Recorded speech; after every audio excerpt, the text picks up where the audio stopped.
Hello everyone, welcome back to another blog. কেমন আছো তোমরা সবাই? আশা করছি সবাই ভালো আছো, আর আমিও অনেক অনেক ভালো আছি।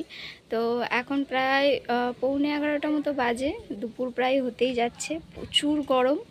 তো এখন থেকে ব্লগটা স্টার্ট করলাম। তো ঘুম থেকে উঠে কিছু কাজ ছিল না, হাত মুখ ধুয়ে জাস্ট শুধু চা খেয়েছি, আর কিছু খাইনি। একটু দুধ চা বানিয়েছিলাম, খেয়েছি, আর কিছুই খাওয়া হয়নি। তো এখন হচ্ছে তোমার বাবা মা একটু যাবে একটা জায়গায়, বাবার একটু শরীর খারাপ, ডাক্তারখানায় নিয়ে যাবে। আর এদিকে আমার আজকে দায়িত্ব পড়েছে রান্না করার।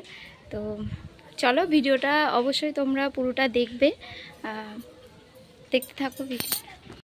যেদিনকে ঘুম থেকে উঠে ভাবি যে আজকে হয়তো কোনো কাজ থাকবে না, সেদিনকেই দেখি বেশি কাজ থাকে। তো ঘুমিয়ে ঘুমিয়ে ভাবছিলাম যে আজকে বাড়িতে ভালো লাগছে না, আজকে যেন কোথাও একটা ঘুরতে যাব, কোথাও একটা যাব, কিছু যেন ভালো লাগছে না বাড়িতে থাকতে থাকতে। এরকম ঘুম থেকে উঠে যখন দেখলাম আমার বাবা বাড়িতে, ব্যাস আমার তো দেখেই হয়ে গেছে। কেন বলো তো, আমার বাবা বাড়িতে থাকা মানে দুপুরে সকালের রান্না বান্নাটা দুপুরে ট্রান্সফার হয়ে যায়, আর রান্নার ভাতটা এসে পড়ে আমার উপরে। কিন্তু হ্যাঁ, তো বলবো না যে কদিন আমার শরীর খারাপ ছিল আমি রান্না বান্না কিছুই করিনি, সবটা মাই করেছে। আজকে আমি মাকে দেখে দেখছি যে মা উনানে রান্না করছে, তখন প্রায় 10:30টার কাছাকাছি। আর আজকে অনেক লেটে আমরা ঘুম থেকে উঠেছি, কারণ তার আগের দিনকে রাত্রিবেলা না, ভোরবেলার দিকে আমাদের ঘুমটা ঠিকঠাক করে কারোরই হয়নি। মা এমনিতেই ভোরবেলা 4টার সময় ওঠে, তো সেই কারণে একটা ব্যাপার হয়েছে, সেটা অবশ্যই তোমাদেরকে বলবো। তো পুরো ভিডিওটা দেখতে থাকো, তবেই জানতে পারবে। তো এখানে আমি রান্নাবান্না করতে যাচ্ছিলাম, তো ঠাকুমা বললো তুই যদি রান্না করতে বসিস তাহলে আমাকে স্নান করাবে কে।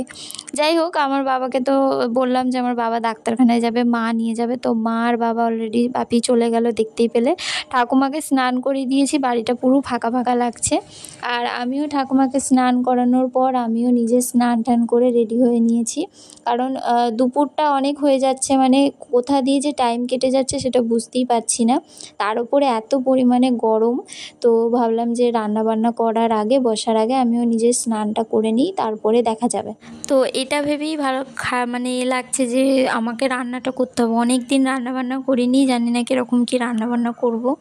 আর তো বেশিরভাগটাই তো মাই রান্নাবান্না করে, আর আমি এখন রান্নাটা কমিয়ে দিয়েছি, সেভাবে রান্না করি না। আর সত্যি কথা বলতে আমার রান্না মানে একটু অন্যরকম, মানে আমি ওই নিরামিষ রান্না ঠিক করে করতে পারি না। আমার মা খুব ভালো নিরামিষ রান্না করে, আর তেল ঝাল মশলা তো আমার মাই একদম কম কম দিয়ে করে, আমি সেটা পারি না।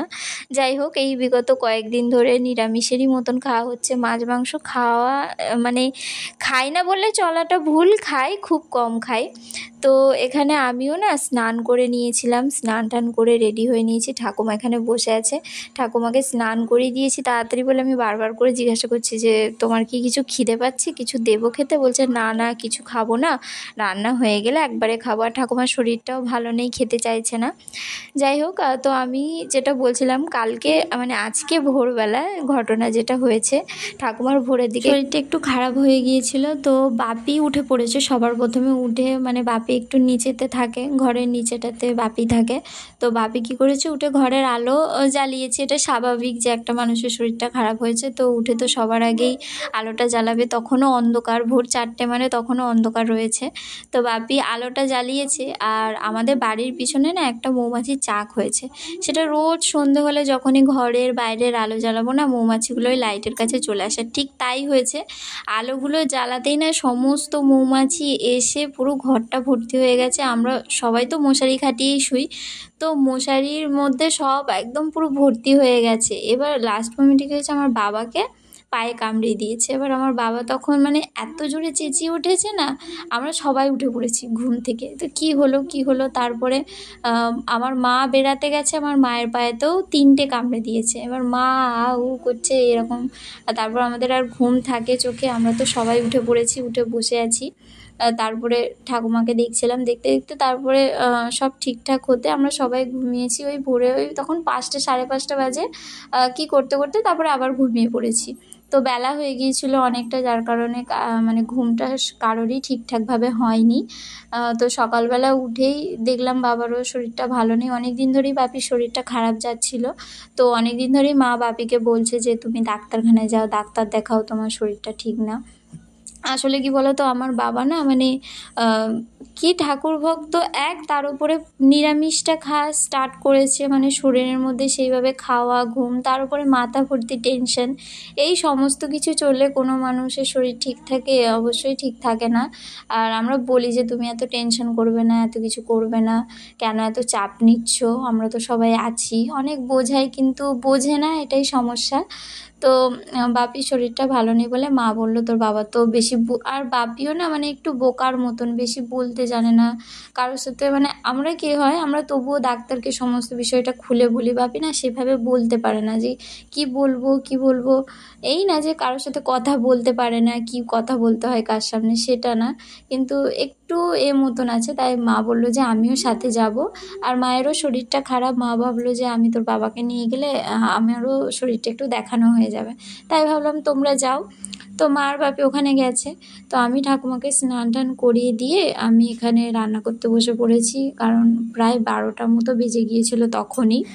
মা ভাতটা ডালটা করে গিয়েছিল, তো আমার মানে মা সবজিগুলো কেটে দিয়ে গেছিলো, শাকটাও পর্যন্ত কেটে ধুয়ে সমস্ত কিছু করে রেখেই মা গিয়েছিল। আমি শুধু মানে আদা রসুন বাটাবাটি কাটাকুটি এগুলো করেছি। আর এদিকে দেখো ঠাকুমা একা একা বসে আছে, বসে বসে ভাবছে। স্নান করিয়ে দিয়ে ওখানেই বসিয়ে দিয়েছি ঠাকুমাকে, যেখানে বসো, বাইরেতে খুব একটা বেরায় না, ঘরের ভিতরেই থাকে। আর মা খুব রাগারাগি করে। যাই হোক, এই যে দেখতে পাচ্ছ উনানটা, ঠিক এই উনানটার এখানটা করেই না আমাদের রান্নাটা হয়। এখনও সেভাবে উনান পাতা হয়নি, তো এই উনানটাতেই রান্না হয়। আর ভাবো এই এত রোদ্রের মধ্যে ওখানে করে রান্না করব, আর সেরকমভাবে রান্নাঘরও নেই যে রান্না করা হবে। তো আমি গ্যাসটা না ওই দিকটা করে ছিল, আমি গ্যাসটা এই সামনের দিকে নিয়ে এসেছি, কারণ ওই গ্যাসটার ওখানটা করে মানে যদি রান্না করতাম পুরো অন্ধকার হয়ে থাকতো, আর আমাকে দরজাটা বন্ধ করে দিতে হতো, আর ওই দরজা বন্ধ করে দিলে গরম হতো। তাই আমি গ্যাসটাকে একটু সাইড করে নিয়ে রান্নাটা করছি। আর ওখানে দেখতে পাচ্ছ আমাদের পেঁয়াজ হয়েছে। এবারে বাপি কিছু পেঁয়াজ দিয়েছে, এই 2 বছর হচ্ছে পেঁয়াজ এইসব ধনে সর্ষে এইসব মানে চাষবাস করছে। তো অনেক সামনে বছর অনেকটা পেঁয়াজ হয়েছিল, অনেক সবাইকে দেয়া হয়েছিল, এমনকি আমার শ্বশুরবাড়িতে সবাইকেই দেয়া হয়েছিল মোটামুটি।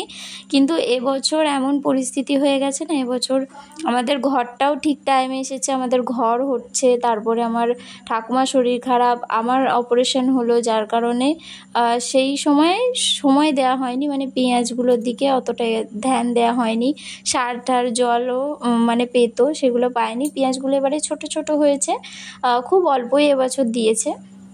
আর আমার পিসি রোজকারের মতন ঠাকুমার জন্য ভাত নিয়ে চলে এসেছে। আমার মানে পিসির বড় পিসির কাছে বাড়ি, পিসি খাবার নিয়ে আসে ঠাকুমার জন্য। তো পিসি এসেছিলো, আর ঠাকুমার শরীরটা খারাপ বলে ঠাকুমা কিছু খেতেই চাইছিল, মানে কি খাবো ভালো লাগছে না। পিসি যদিও জোর করে একটু ডাল দিয়ে ভাত দিয়ে দিয়েছিল, কিন্তু খায়নি। এদিকে আমি তরকারি আমার অলমোস্ট, তোমাদের সাথে গল্প করতে করতে আমার তরকারিটা অলরেডি হয়ে গেছে। আজকে কাঁচা টমেটো দিয়ে ডাঁটা দিয়ে আলু দিয়ে তরকারি করছি। আর আমার বাপিও মানে তোমার চলে এসেছে ডাক্তারখানা থেকে, এসেই দেখো আমার ঠাকুমার সেবা করতে লেগে গেছে। নিজের শরীর খারাপ কে দেখে তার নেই ঠিক, যাই হোক মা হয়, কর্তব্য তো করতেই হবে। আর এখানে ছিল কলমি শাক। মা আগের দিনকে মানে রাত্রি বলছি কেন, সরি, বিকেলবেলার দিকে মা গিয়েছিল মাঠে, সেখান থেকে অনেকগুলো কলমি শাক হয়েছিল, এনেছিল তুলে, সেগুলোকে আমি রাত্রিবেলা সব বেছে রেখেছিলাম। সেই কলমি শাকই ভাজা হচ্ছে। এ দেখতে পাচ্ছ মাও চলে এসেছে, আমার বাপিও এদিকে স্নান টান আবার করবে, এত গরম পড়েছে না, স্নান গা হাত না ধুলে হয় না। আর আমাদের না একটা গরু আছে, সেই গরুটাকে আবার স্নান করাতে হলো, মানে সারাক্ষণ গরুটা ঘরের মধ্যে থাকে, তো ওদেরও তো একটা মানে বলে জিনিস আছে। তো বাপি বাড়ি আছে বলে মা বললো চলো না দুজনে মিলে তাহলে গরুটাকে আজকে একটু স্নান করিয়ে দিই, দিলে গরুটা একটু ভালো হবে। গরুটার অনেক দিন ধরে শরীর খারাপ ছিল, তো ফাইনালি গরুটা একটু ঠিক হয়েছে, ভালো হয়েছে। তো এদিকে দেখো আমার শাক ভাজাও হয়ে গেছে। তোমাদের সাথে গল্প করতে করতে আমার রান্নাবান্না একদম সব কমপ্লিট। এবার শুধু এই সমস্ত কিছু গুছিয়ে পরিষ্কার করে রাখলেই হবে। আর বাপি মা তো চলেই এসেছে, বাপি মা স্নান টান সেরে আসলে সবাই একসাথে খেতে বসবো। আর আমাদের না মানে কি বলবো, আমার বাপি যেদিন বাড়ি থাকে আমাদের একটা জিনিস হয়, সেটা হচ্ছে আমরা সবাই মিলে চেষ্টা করি যে আমরা একসাথে খাবো, কারণ এই সময়টা না মানে হয় না, টাইম হয় না। এক হচ্ছে রাত্রিবেলা হয়, রাত্রিবেলা আমার ঠাকুমার তো এখন শরীর খারাপ, বসতে উঠতে পারে না, একই জায়গায় বসে থাকে। আমার ঠাকুমাও যখন ভালো ছিল না, আমরা সবাই চেষ্টা করতাম একটা সময় সবাই মিলে খাবো, নয় রাত্রিবেলা নয় দুপুরবেলা। আর আমার বাবার তো রবিবারে ছুটি ছিল, কাজ ছুটি থাকতো। আর এখন আমার বাবা যেখানে কাজ করে সেখানে ছুটিই পায় না, এরকম ব্যাপার। তো এখন আমরা সবাই আশা করে থাকি বাবার কবে একটা দিন ছুটি হবে, আর এই বিশেষ করে গরমকালে। আমার বাপি জানে যে আমি কী খেতে ভালোবাসি, আমার জন্য টক দই মিষ্টি দই এনেছে। টক দইটা অতটা পছন্দ করি না, মিষ্টি দইটা পছন্দ করি।